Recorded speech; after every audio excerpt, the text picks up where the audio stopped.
Good morning, and I hope your week has been good.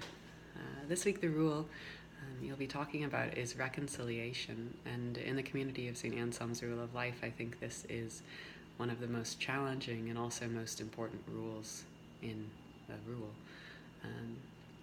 We will hurt one another, sometimes deeply, not always intentionally, not always consciously.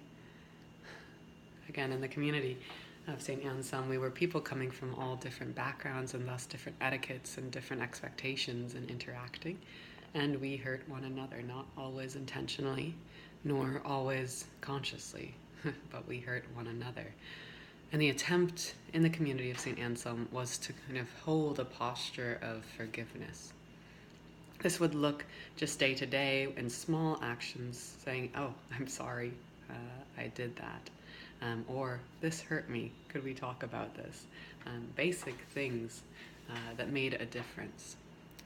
A practice that was beautiful is about every 2 weeks we would meet in the crypt, which is the space that we prayed in at Lambeth Palace, for a service or a time of reconciliation. And in this time, we would begin the Eucharist and go up to the confession. And when we would say, "Let us confess our sins," then we would have a time just to sit. And in this time, the entire community was present, and we had the opportunity to either tap someone on the shoulder to kind of take them outside for a conversation about something that we didn't feel great about, wanted to ask forgiveness, or wanted to ask sort of what the other's motivations were. It was a time just to clear the air as best as was able. We would do it in the context of a Eucharist service, and thus clearly in the context of the presence of God. And this was a powerful time, the community time of reconciliation, and needed to, as this rule says, we seek the power of God to change our ways. And we trust in the mercy of God and the grace of forgiveness that only God can forgive, that only God can give.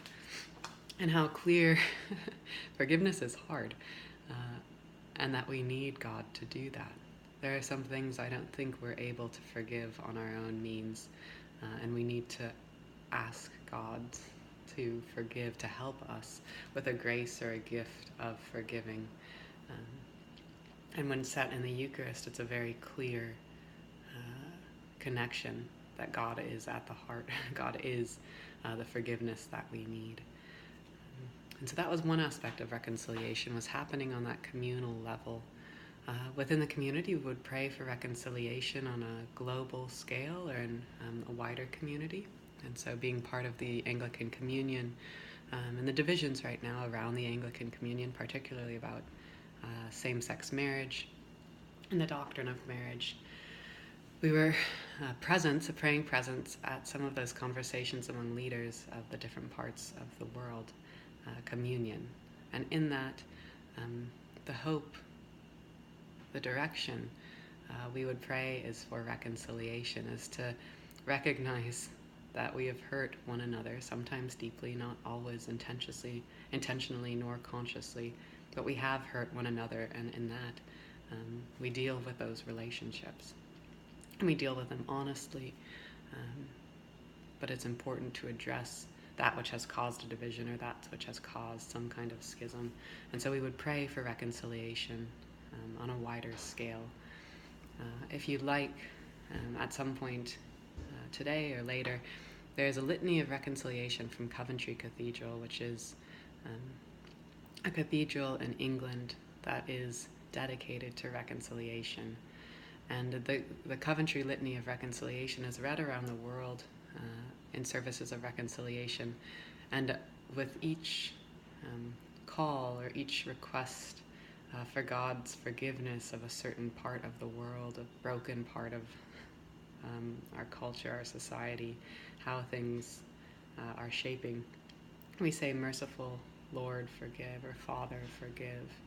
And in that, recognize that sometimes you want other people to say, "Sorry, I did this terrible thing." But in this litany, you're turning it away from saying, "This is the other person's problem or the other community's problem," and actually taking some responsibility in our own participation in a kind of sin that is bigger than something we may consciously do, but recognizing our own involvement in that and saying, Father, forgive, to me is a sign of lifting it up to God, who is, again, going to be the source of all of our forgiveness. And finally, we would go on silent retreats, and in that time we would have space to pray, to sit with God, and learn about, see, invite God into a reconciliation that needed to happen, either reconciling to myself or reconciling with God. In the ways either it seems that God has hurt us, however, knowing that God's love is infinite, and so what that shows to us, but inviting God into that space and allowing ourselves to give over how we have been hurt or how we have hurt ourselves to God. And to me, this was is an important and very difficult process. But God is the one who has the power to change our ways. God's mercy and the grace of forgiveness is greater than anything we can fathom, and that is beautiful. So we lift this rule of reconciliation, this posture of reconciliation to God, recognizing that as Christians, as followers of Christ, our capacity for reconciliation is so much greater than it could be if it was just us trying to do that. So I hope your conversation is good, and I will share again next week. Thanks.